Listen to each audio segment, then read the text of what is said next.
Welcome to Breaking Bread. It's a delicious weekly serving of conversation and cuisine. I'm your host, Tiffany Bacon, and every week we'll broadcast from a different restaurant, eatery, or chef's kitchen, where delicious delights and curious conversation is on the menu. We broadcast on WURD Radio, 900 AM and 96.1 FM in Philadelphia, and worldwide online at wordradio.com and all WURD social media. Welcome to this week's edition of Breaking Bread. I am out and about again. I am Tiffany Bacon, and thank you so much for joining us again on this show about food and your fabulous brunch culture. So we were off last week because of the Juneteenth live broadcast at Malcolm X Park. This week, it's the Juneteenth Wine and Arts Festival happening at Cherry Street Pier. It is a wonderful, wonderful event. Lots going on. And the arts part of this Wine and Arts Festival, we're going to talk to some of the artists today. So we want you to stick around for the conversations. There's a lot of wine here. Of course, it's the Wine and Arts Festival, so there's lots of wines to try. And one of the many beautiful things about this event is that there are a couple of wineries represented that are Black-owned. So you may be able to meet some of these folks. So just stay tuned for amazing conversation. Hey. We are WURD, Progressive Black Talk Media. This is Breaking Bread. Philly is a town of festivals, and we are here at the Juneteenth Wine and Arts Festival. I'm so happy to be here with a friend of mine. I love being able to call her a friend. Yes. She is the curator of this event for how many years now? This is our second year. Second year. This is Shekhinah. Hey, Shekhinah. Hey, how are you? Thank you so much for having me. I'm excited. I'm super excited. And you got a little sippy sip because it is do. Breaking Bread. We're Yes. also breaking drinks. Cheers. Cheers. Yes, and this is our Juneteenth Wine Arts Festival commemorative glass, which is exclusively sold with wine tasting tickets and VIP tickets at the Juneteenth Wine Arts Festival. I'm gonna have a sip on that. Okay, and I will sip on this because I'm not sipping of the grape. That's okay. We have something to drink. All right. This is an amazing event, and I'm so happy to be here. Yes, I'm so perfect happy weather. that you're doing this. I'm so happy that you're doing this. You are the CEO of the Women's Coalition for Empowerment. Yes. Just tell us what your organization is all about. So the Women's Coalition for Empowerment is an arts and culture-based nonprofit that assists artists with entrepreneurship, securing jobs, connecting with institutions that create the creative workforce. So we believe in enhancing the creative economy within the greater Philadelphia region, and one gig at a time, where we're paying artists. So every time you see an artist, anybody that's doing anything here is being paid. Except the vendors. They're getting money by selling their stuff, but every single artist gets paid. So the contributions from our ticket sales goes into our unrestricted artist programming fund. Donations, our contracts goes right back into the artist's hands, and a small portion goes into general operations. That is And I'm gonna sip on that. as you should.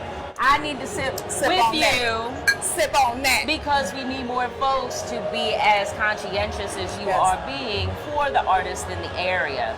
So how did you come up with the Juneteenth Wine and Arts Festival? Since it's your second year, Yes. how did this even start? So I want to give credit where credit is due. It was the brainchild of the CEO of Serenity Sips, Shekhinah Williams.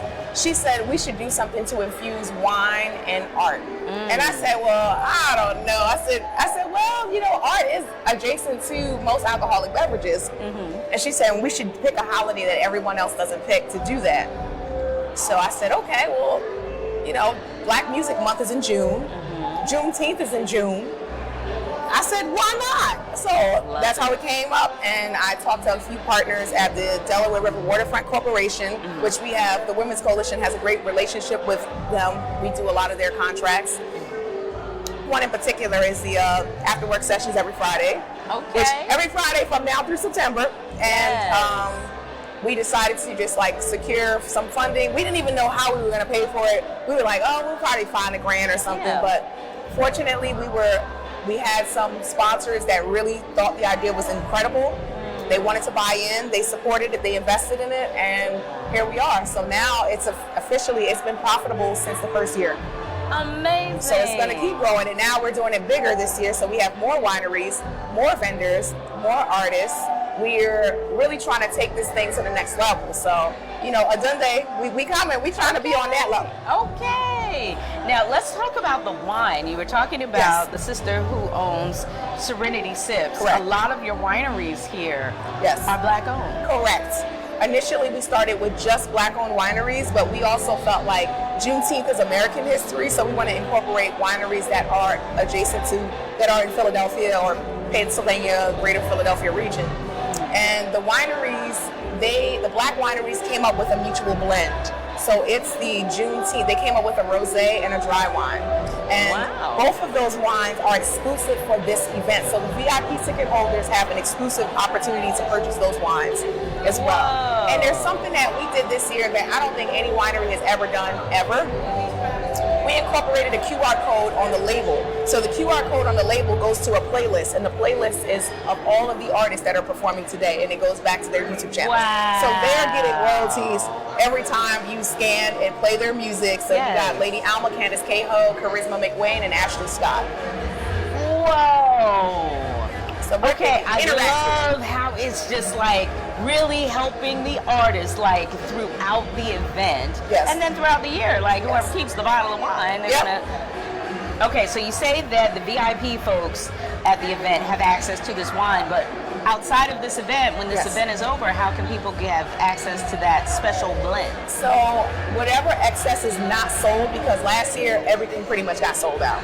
So if there's still some left, we might have to bring it back by popular demand. So it's up to the consumer.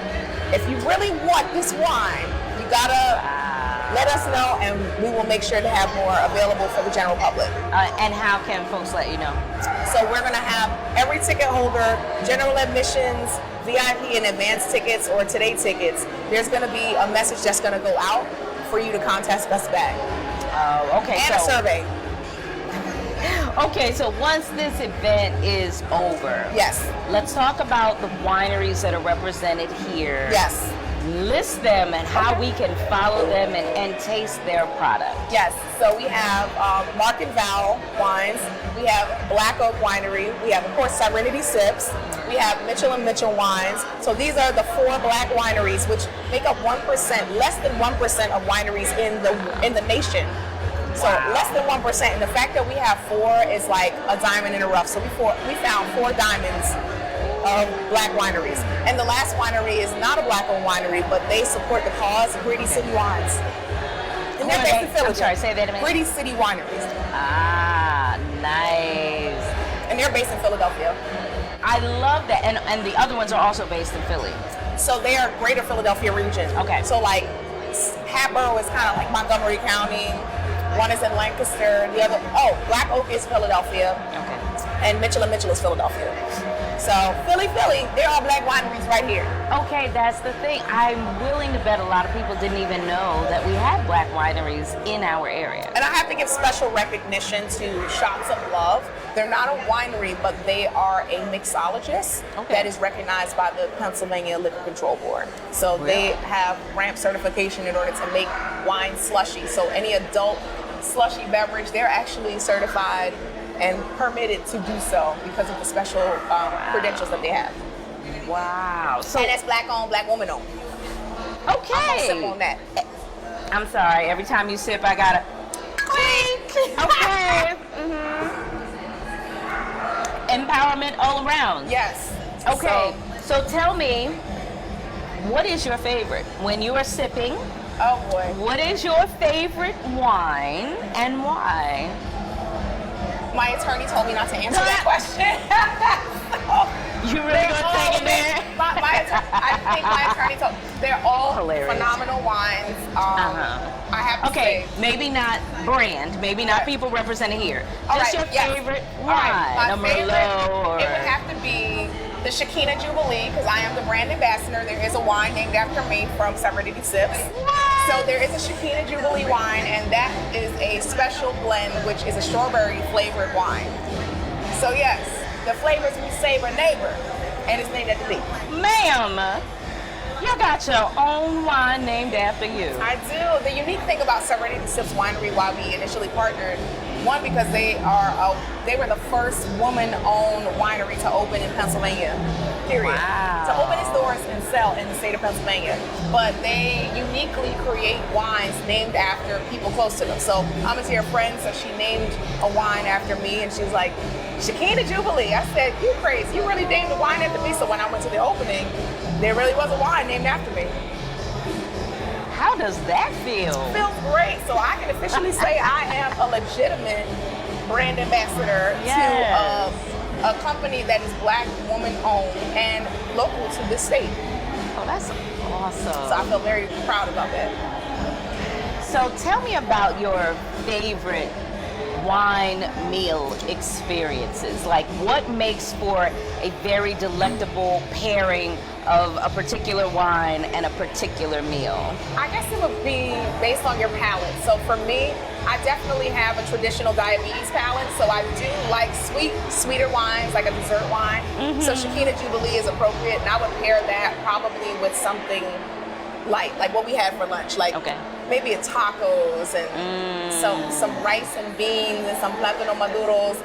That, especially because I have a Caribbean palate, so I do like a sweet wine. And so what I was educated about is that when people assume that sweeter wines are not the most like higher refined wine, and that's not true, because that comes from a Eurocentric palate. So Eurocentric palate is different from the typical Afro-diaspora palate, and we like more flavors, and sometimes that can result in a sweeter taste. Okay. So we actually have the refined palate. Madame. Clickety click. Bleu. Clickety click. Bleu. Blue, blue. All right. Now I'm being silly. All right? Especially since I don't have wine with me, but that's okay. That's all right. That's okay. A cool, refreshing beverage on a hot day is still an amazing thing. Oh, the weather is perfect today. I'm here for it. We've been lucky. Yes. We've been lucky with a lot of great weather. Yes. So tell me, what are some of your biggest wins and challenges putting together a festival? Because I know this is a Herculean task. It is. The biggest win is having a great relationship with an institutional partner like the Delaware River Waterfront. So having those relationships and them supporting us by providing a space at an in-kind opportunity for us, that already cut a significant cost. Yeah. Number two, having people who are cooperative, so having artists that are going to cooperate, vendors that are going to cooperate, that is key. Yeah. Now the challenge, cloning myself. If I could only clone myself, I would be like the champion, but unfortunately that is a challenge because I really wanted to perform, host, be in it, eat, drink, so I can't do everything. So I said I had to pick what worked. So I said I'm gonna be around floating. So I brought my floating skirt so that I could float across the floor as needed. Float on. Amanda, you ain't noticed? Of course I know I'm old school music. I'm old school music. I know about a float on. I'm not mad at it. Oh my God. So as you are looking around the space today, if you had to pick, say, 3 things you want people to really take home with them in terms of memory or product, what 3 things would it be? Oh man, okay. Thing 1, product, don't tell anybody. Okay. One of my favorite products would have to be Nuts About Popcorn. The who? Do you like popcorn? Love popcorn. I'm gonna make sure you get some popcorn. Say less. So Nuts About Popcorn is a boutique popcorn boutique popcorn business that's Black woman owned. And she's based in Hatboro, literally walking distance from Serenity Sips. Really? And her popcorn, I'm addicted to it. I'm already scratching because I'm like, I have a popcorn withdrawal. You need a fix. I need a fix. You need a popcorn fix. Her popcorn is good. Also, like having my husband here, who's also one of our vendors, because June is also National Men's Health Month. Yes. And it's Black Music Month, but I feel like it's National Black Men's Health Month, so him being a top trainer in the greater Philadelphia region, he's able to amplify his business and also talk to people about eating healthy and well. So he's doing challenges, small challenges, and if you complete the challenge, if you spin the wheel, complete the challenge, you get a sample of free Doc's cookies, which is my brother-in-law. So I get to bring my family, we got some friends. So we're doing what other progressive communities have been doing since the beginning of time, and now we're starting to incorporate our people into business, and now that's what's really building it. So the support is what's necessary. So I got my husband, I said, that's my better half. I know that's right. I said, baby, just look good. Just look good, do what you do. I'm sure he does.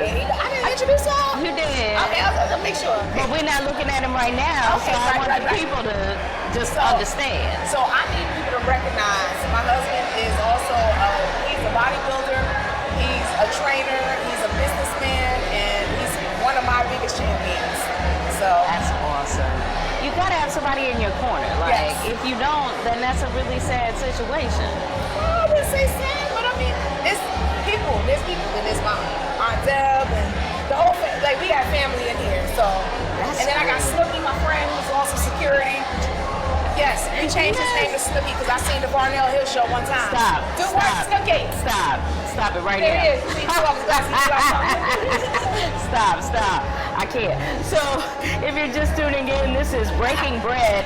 We are out and about again because Philadelphia is a festival town, and we're at the second annual Juneteenth Wine and Arts Festival with its curator, Shekhinah. Yes. We're talking wine, we're talking arts, we're talking supporting the creative community. We also need to talk a little bit about food. So what food is represented here? Because I have a plate. It's almost gone. Okay, so that of the was hospitality food. Yes. So that's actually Cherry Street Piers Catering. So we have La Placita, which is actually, they just officially started this year, and they're an Afro-Puerto Rican vendor. So that's the plátano maduros. You had some of the rice, some of the vegetables. The rice gone. Yeah, the rice and beans is gone. Rice is gone. So they are right here at Cherry Street Pier. We met at the Sister Soul series, which we're doing once a month on First Fridays. I know, I'm booked and busy, but I'm keeping my people working. So I said if I can make the connection and I can bring my team and my people with me, we're all gonna make money. So there's enough money and opportunity to eat. I don't believe in the scarcity mindset. I believe in sharing the wealth, bringing my people along, because somebody brought me at some point and I'm like, well, it's my turn to bring whoever along. So we're trying to take this thing all the way to the top. If you ain't afraid to go, we always go to the top. We going to the top.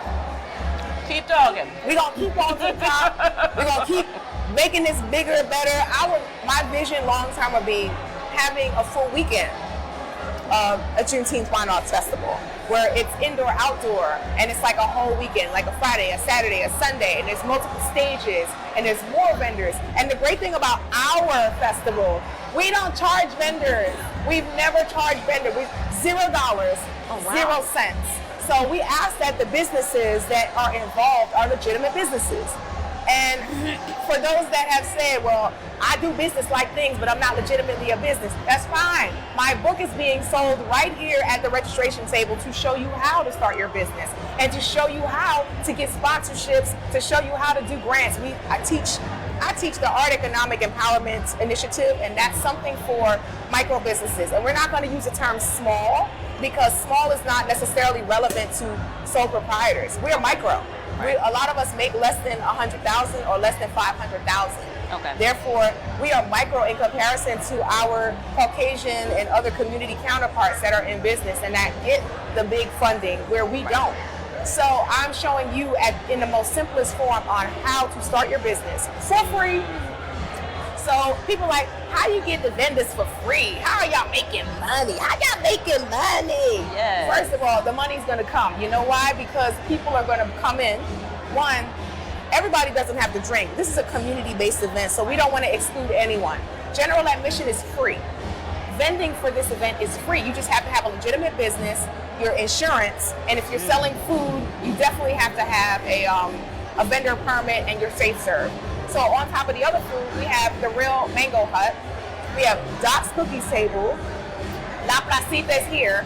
And we have popcorn. Oh, we also have Herb Fusion, which is another black business where they provide organic honey and different flavors of honey. So we just got their jerk honey, and we're about to put it on some chicken. I'm sorry, wait. Oh, yes. Hold up. Oh, yes, ma'am. I had to put the bottle down.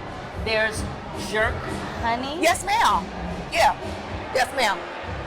How does one make jerk honey? Now that's a question for Herb Fusion, but all I know is it tastes good, and it pairs really well with either a really good sautéed chicken or a really good air fried lamb. Do you eat meat? I don't, not anymore. But I think it would go good with some seasoned potatoes. Okay, I do eat fish. Okay. So would it go well on the fish? It would, yeah. So I have I'm Caribbean, so. Yes. So any fish, like a specific fish, a catfish, I would say like a flounder? a flaky fish, like a really thick flaky fish. Okay. Got me ready to eat something now. Oh my God. First of all, okay, you were educating me and anybody else out there who's never heard of jerk honey. She has honey from like flavors. She has multiple flavors, and she's also another business based out of Montgomery County. And what's the name of it again? Herb Fusion. Herb Fusion in Montgomery County, PA. Mm-hmm. Yeah. With jerk honey. Jerk. I'm gonna guess you don't want to put the jerk. That's the cool jerk. The jerk. I'm mic'd up, so I can't do all that. Say but I'm guessing you wouldn't want to put that in your tea. Actually, maybe not honey? the jerk, but there's other types of honeys too. So you can put it in tea, because I am an avid tea drinker, so I've used it for tea. Okay. I've used it just because I'm like, I want to eat some crackers, and I'll put some of the honey on it. So it is a honey that can go with a lot of different things, and she has different flavors that you savor. Wow. See, I'm learning. So we're trying. What we're trying to do is we're trying to uplift our different businesses. So I know a lot of times they're like, how do you make this money? How do you do it? People are gonna come. They're gonna want to eat. They're gonna want to drink. They're gonna want to get something, and they see these black businesses. They want to support it. Juneteenth kind of brings out like the support of our community. It really brings it out for people to want to like contribute. So I said, let's really do this and show them where their monies and dollars are going. So when you see all of this, this is where it's going. So from last year, we even saved some of the money from last year, the excess, and we incorporated it into this year. So we was able to make it even bigger and better. Amazing. You're doing amazing work. Thank you. I really appreciate all that you're doing, not just this event, but tell folks again about the Friday series. Okay, so I'm doing 2 different Friday series. So one is after work sessions. Do you rest? No, I don't. Sweet, what's that? I can't even cry. I have to make an appointment to cry. So every Friday at Spruce Street Harbor Park, after work sessions from 7:30 to 10 p.m. And that's open to the public. It's absolutely free. And they have drink specials. It's going to be pop-up artists. So every Friday from now through to the end of September. Also on first Fridays, it's going to be Sister Soul series right here at Cherry Street Pier. That's also free. So you'll see a live band performance, DJ, dancing, food, drinks, all of that. Free $99. All that's free. So why are we free? We get sponsors, which I also show artists how to do in the Art Economic Empowerment Initiative. And that's free. We do it a couple times a year. So between hosting, performing, curating, teaching, I'm working on my 3rd book. The first 2 are being sold out there. The first is Take Charge. The other one is the Art Economic Empowerment Workbook. I'm also a wife. Geez, I wear a lot of hats. I'm saying. I wear too many hats home. I hope you're putting as much time and attention into your self-care. Because it sounds to me like you're on the brink of burnout, and we do not need you to have that as your experience. I feel like too many people rely on my wellness, so I definitely believe in keeping my mental health stable. Therapy. I work out with my husband 3 days a week. Okay. I eat really well because my husband cooks for me every night. That is fact. Yes, black men cook. Yes. Black men cook and black men want to be married. Okay. That's fact. And so he makes sure to take care. Okay, right. So, but I have a very supportive community behind me, and let me not say behind me, with me. Yes. We are together working in tandem to ensure that we are going to be better than our predecessors. And we're inspired by our predecessors that paved the way, but we are working to evolve beyond that. I love it. Tell people how they can support your organization and all of the things that you have your hands in. Yes.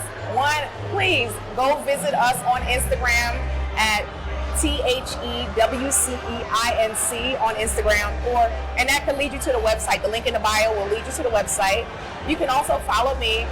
I am Shekhinah B on Instagram, or you can lead you to my link tree, which gets you to my website and all of the tickets to the events that I'm doing. So I was just at Black Theater Night the other day. Yeah. Where were you at? Working. You was working, that's right. Why are you not working? I'm not ever not working. Yeah, I did Black Theater Night for the Duai. That was cool. So I host events, I perform, I curate, produce, write, teach. Yeah. So, and then there's some deals on the table. So we're trying to enhance it. So I said, if I can get more deals to work in, to incorporate more Black vendors, we can really take this thing to the next level. I love that you have a vision that includes other people's elevation as well. Absolutely. That's super important. I wish more people were as focused on that. There are a bunch of people who are, but I wish they were even more. That would be wonderful to see. I think when we sit down and discuss more of what we want and what we want to see, I'm one of those people, I was like, I don't talk about it, I'm going to get started. Let's start putting together a budget. Let's sit down and talk about how we can fix some of the issues as to why, there's this misnomer about what Black business looks like and why Black business is not successful. And I said, well, maybe if we eliminate certain obstacles like high vendor fees, how about we eliminate that altogether? I said, why do we need vendor fees? If we get the right sponsors, we don't need that. I said, so you come in free 99. And you keep, and the vendors keep 100% of everything they make. So when people are purchasing tickets for wine, they're not really buying wine. They're really buying a glass, a commemorative glass. And then that gets them the free tastings that also from 1, 2, 3, 4, 5 different wineries. And for those VIP people and for the wine tasting, Tito's, which is one of our bigger sponsors, they bought a whole yard. Did you see the Tito's yard bar? No. You didn't see that? Not yet. Girl. So the bar, they built a whole bar and they are giving, so any wristband holder, so let me see your wristband. So wristband holders are eligible for unlimited Tito's vodka where they're blending the Black wines with their vodka. So they made a special blend just for Juneteenth as well. And that is free for all wristband holders. For the future, next year, some people may be just hearing about this and it's already over.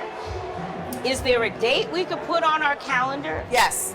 So the date, because pretty much we got to do it again next year. Yes. So the date is the Friday before Juneteenth, depending on what Juneteenth. Let me see what date that would be. It's probably going to be a Thursday because it's Wednesday. It was Wednesday this year. I'm going to say not a Friday, the Saturday before Juneteenth. I'm sorry. The Saturday before Juneteenth. So keep that in mind as you're planning your festivals and you're planning your time in Philly in the summer. You always know Odunde is the second Sunday in June, so this is going to be probably the 14th. The Saturday before Juneteenth. The Juneteenth Wine and Arts Festival will be happening, so that means you got to put it on your calendar now for 2025. All right. I love that. Thank you so much. Thank you for having me. I appreciate you. WURD, I love y'all. Mwah. Love you back. Thank you so much. No problem. So I'm Tiffany Bacon here doing a very special edition of Breaking Bread, and we don't have any bread to break at the moment. Normally we do this while we're sipping on something or drinking something, so we don't have that right now, but we will get into it. But part of the Juneteenth Wine and Arts Festival is to feature various artist, and one of which is a good friend of mine who is a fantastic singer and writer. His name is Ashley Scott. Hey Ash. Hey Tiff. How you doing? I'm good. It's been a minute. I know. It's been a long time. So tell me, okay, so you've been out here making music for a very long time. Tell everybody about your style of music and what you got going on. I would say my styles range from the genres of mainly R&B. I've collaborated with some smooth jazz artists. Okay. And I have a couple dance tracks out there. So I would say Get out. house, R&B, jazz, and dance. I Yeah. love it. I absolutely love it. Okay, so what is it that attracted you to those genres of music? Like, what is it? It's real music. Okay, what I is use- that? Like, I hear people say that. What is for real me, music? in my recording process, I use a lot of live instrumentation on just about all of my records, with the exception of the dance tracks. But even in those, you'll hear the heavy drum track, but you'll still hear chord progressions. Okay. You'll hear bass, you'll hear guitar, you'll hear strings and horns and all that. So Okay. try to keep it as live as possible. I love it. I love it. So you're here at the Juneteenth Wine and Arts Festival. What is it that we are going to hear from you today? So you're going to hear most of my original songs. All of them have charted internationally on various radio stations around the world. So you'll hear songs that I'm most known for, like Don't Throw Our Love Away, which is Okay. what I call my international anthem, as well as my latest single that came out in March of this year called You Remind Me. Ooh, not a nod to the infamous Usher song. No. Okay, you gotta ask. Totally produced by the Steel Vibe Collective, Chris Foreman and Damon Bennett. Wonderful. Yeah, we love Damon Bennett. So, since this show is about food and beverage, when you're at the Wine and Arts Festival, do you participate or partake in any of the grape? Of course. Okay, and what's Have to. your favorites? I like white wine and a good Moscato. Okay, so is there a specific brand? Not really. I'm open to trying all. I don't have a particular brand that I have to get every time I go to the store. So Okay. sometimes I'll ask for recommendations. Okay, I am not a wine connoisseur in the least. Okay, so I know very little. Educate me. When you say you like wine, white wine over red, what is the appeal for you? The white is more dry, but I prefer probably like the Moscato more because it's a little bit more sweet. So the red is a different texture, and I'm not a wine connoisseur either. You just like what I you just like like. what I like. Right. If it tastes good, let's just be merry. I know that's right. A little sippy sip ain't gonna Yeah. hurt. Just gotta moderate it, of course. and marinate. Let it marinate. Let it marinate. Let it marinate. So when you're out to dinner, when you're eating a meal, whether you're at home or at a restaurant, what wine do you usually order to go with your meal, and how does it shift based on what you're ordering? Sometimes it just depends on the restaurant and what they have, because I would say sometimes the white Zinfandel is when I would go for. Sometimes I do ask like what the house Moscato is, and Okay. that kind of thing. Okay. And do you prefer wine over liquor? Yeah, any day. I'm not a hard. Yeah, it was real Yes, strong. I'm not a hard liquor person, so Okay. most of my good friends would use foul language and saying the type of drinks that I like. So they would get on me very heavy, but I'm just a wine person. So Okay. Yeah. Okay. And do you have a favorite, like with your meal? no, not really. No. Whatever somebody has and whatever tastes good.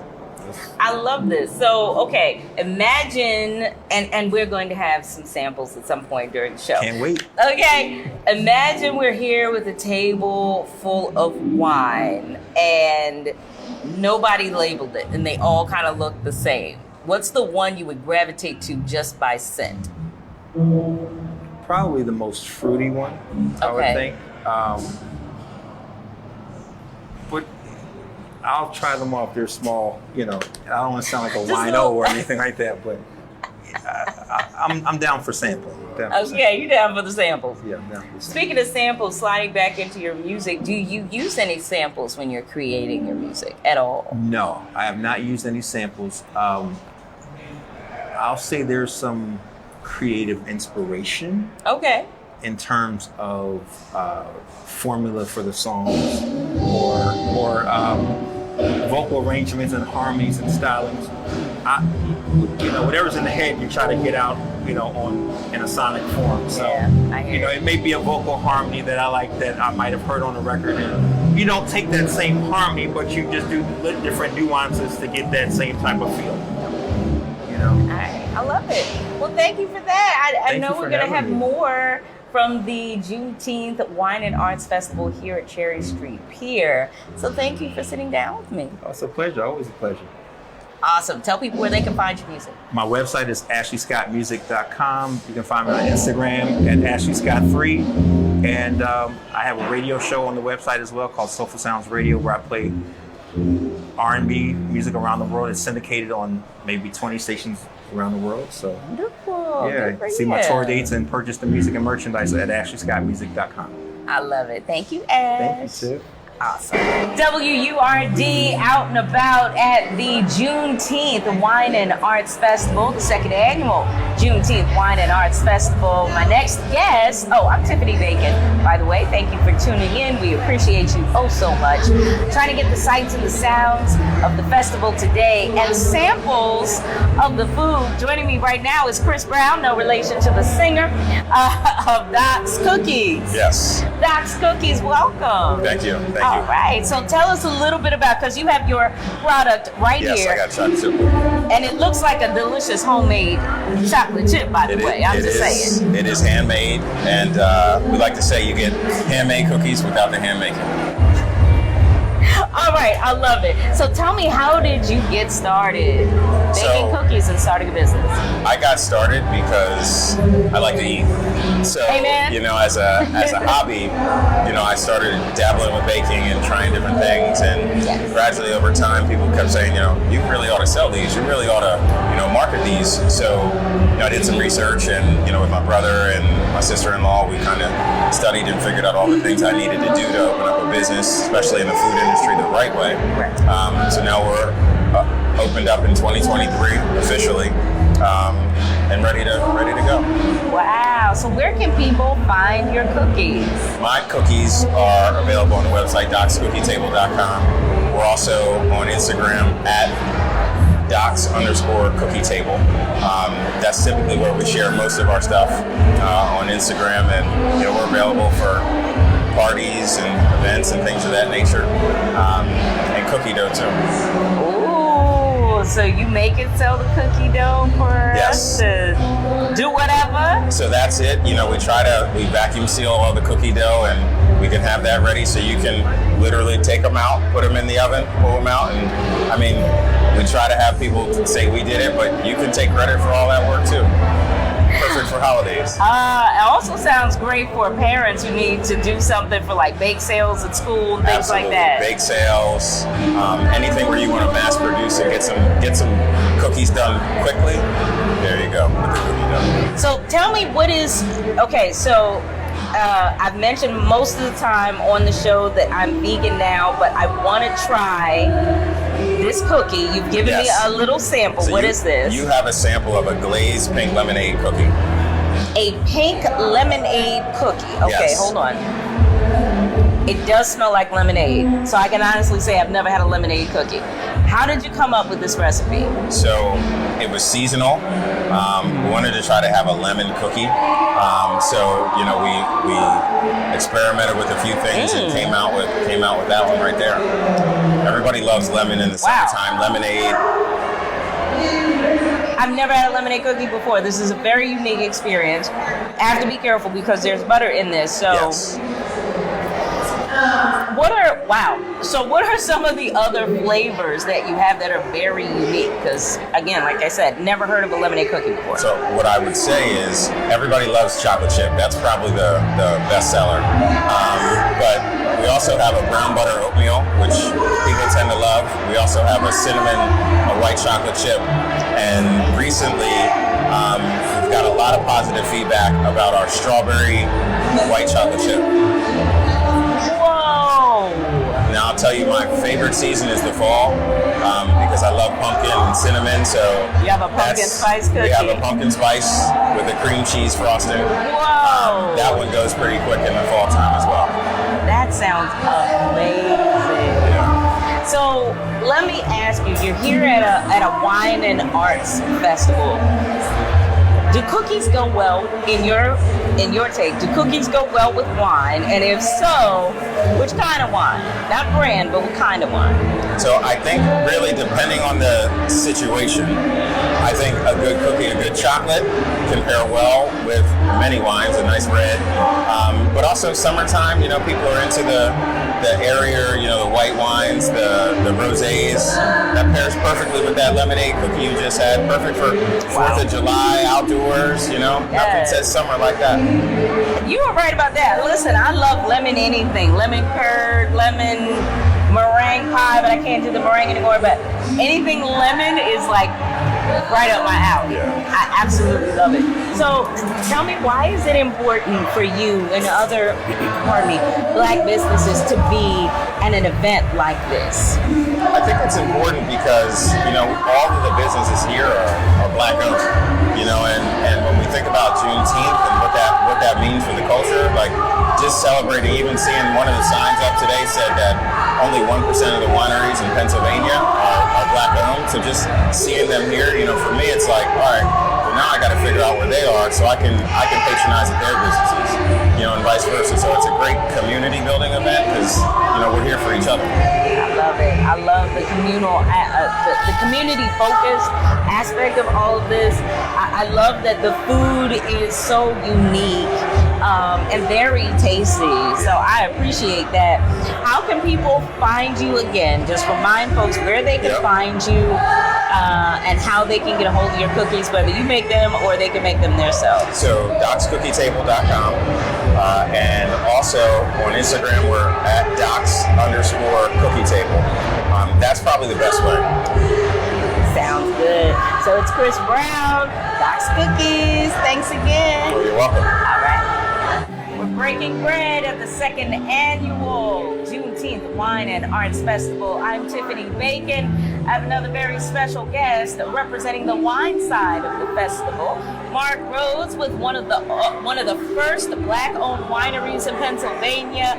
Mark and Val, welcome to the show. How are you? Thank you. I'm doing fine. I appreciate this. Yes, I want to hear more about your journey, but right now you're actually holding your product. You're holding a bottle of wine. Tell us about this specific bottle. This specific bottle is our blood orange sangria.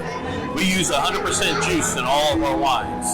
So this one is our number 2 selling wine. Okay. We sell a lot of blood orange. It's a very unique flavor. It has a really crisp thing. And if you notice on our labels, we either have Black art or we have Black women from our community on all of our sweet labels. Wow. Now our dry labels, we have a generic, type of, but this one, so far to date, we've had over 135 different women on our labels. Oh, amazing. Yeah, it's been nice. That is pretty awesome. So tell us how you got started, since you're the first Black-owned winery in Pennsylvania. Well, what was that process for you? Well, we had my wife, who's Val of Mark and Val's. Her and I used to take her to different wineries and different wine tastings, things like that. We was having fun. And every time I went, I kept having an inkling I could do this. I could make wine. I kept saying, I could do this, I could make it. And I started reading and studying, looking at videos of things. So one day we were on our way to my daughter's house. My daughter lives in Delaware. And I stopped at the local wine supply store and bought everything I needed to make wine. Amazing. Went home, made a batch. It was Pinot Grigio. And I fell in love. And we were like, oh, this is it. So we just started making another one and another one. Yeah. And what I did find out as I was growing and learning and developing, people that other big wineries, they weren't scared of me or anything. They started helping me, teaching me things. Mark, do this, do that, and next time you have it. And I was like, wow. So I had like a mentors, 3 or 4 mentors that were big names. I was really happy that they took me on and showed me more and taught me more and kept making a lot of wine. But I made so much wine, the house was full, and my wife said, if you don't do something with this, you gotta get this up out of here. You gotta get this up out of here. So I called the state and I said, hey, what can I do without getting in any trouble, to move my wine? And they said, you can apply for what we call a limited winery license. I said, wow, okay, so I did. Now, mind you, it's the middle of COVID. Middle of COVID. So they came and did the inspection, and the lady said, congratulations, everything looks good. She said, I can't tell you if you passed yet, but I think you're going to be all right. And I said, oh, good. I'm excited. She said, yeah, you know what? You'll be my first. And I said, first what? She said, you'll be our first black-owned winery. She said, black people don't put in for this. I said, well, I did, thank God. And I said, well, that's an honor. She's like, it is. But I didn't pay it any mind. I wanted to make good wine. Yes. Honestly, I was proud of that, but at the same time, let's make a product that people look beyond who made it and just enjoy the flavor and the taste. And as I went along and got better and started learning how to buy my product and get juice in and do different things, it just grew. And then the business has been going. We're getting ready to open up another location in Columbia and Lancaster. That's to be next month. We're opening that next month. Yeah, we've been really growing fast. We love festivals like this. Shekhinah is a great, I love her to death. My wife loves her to death. We could have been at another festival today, but she didn't want to hear it. She's like, we going to hers? And I said, all right. So, but it's been a fun journey, it really has. I love honoring our sisters. I love the way they look at it and makes them feel. I've had white women that tell me, you don't know how special that is. And I said, I really didn't. I just like the way they look. Okay. But the women felt it was very, it's unique. Because if you think about it, where else you getting your, Exactly. And I run about 120 at a time. So you're out there. Wow. We go to a lot of festivals. So that's amazing. So where else can people get your brand? They're going to have to go online right now. Okay. markandvalwines.com. Okay. You can order from our store. Okay. We do ship. Then when we open the Columbia spot, or our tasting room is at 1205 East Philadelphia Street in York, PA. You can stop by there and pick up wine. We have Philadelphians that drive there and pick up wine. Oh, that's awesome. Yeah, we have Philadelphians on our label. We That's do. awesome. I got a few cities and sisters on our label from there. Okay. Oh yeah. See, we don't mind. I love it, the representation. Now, talk to me about the flavors. I'm not an avid wine drinker, so I'm a novice when it comes to wine. I don't know this from that. I do know the difference between a dry wine and a not dry wine. But what is it that makes a wine good? Patience and time. Patience and time. Okay. We get, in York, there's like about 4 or 5 different vineyards that have gone out of business. And they still grow the grapes. It takes 3 years for your vines to start cultivating good grapes. Oh, wow. So if your wine business goes out of business, they don't want to throw away all that. So what they do is they cultivate the juice. They call guys like me and other wineries, and we come in and buy the juice. Wow, that's amazing. And I found some different, I got hooked on doing 100% juice, and it makes it so different. And I was like, every winemaker has his own process and what he likes to do. Right. And ours was, let's do 100% juice. It's a little more expensive, but it's good. When you're done, the flavor is robust. It tastes really good. And we're what we call small batch makers. We only make 30 gallons at a time. Okay. Which makes the taste even more intense. So you're really tasting 100% fruit juice. What do you see as the future for black wineries in particular? I'm hoping that more blacks catch on to the hobby, ask more questions, get involved. We mentor when people come by. I never hold back a secret. You can get it anywhere. What am I to hold a secret? Somebody help me. So I'm going to help you. They come to me, Mark, I did this and that. Well, try this and that. Same way I learn.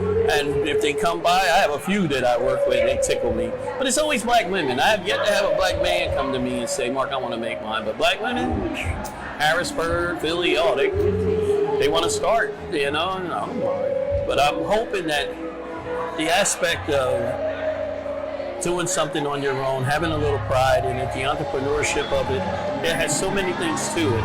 Because wine, it takes me 3 to 4 months to make this. My dries, my other wines, take 6 to 8 months.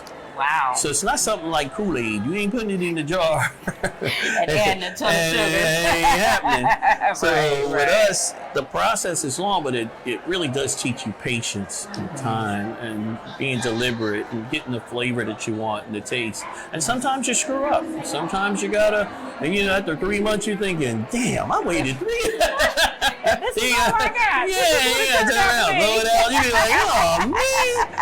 But it makes the process, makes you appreciate the process. It makes you study. I'm a constant student.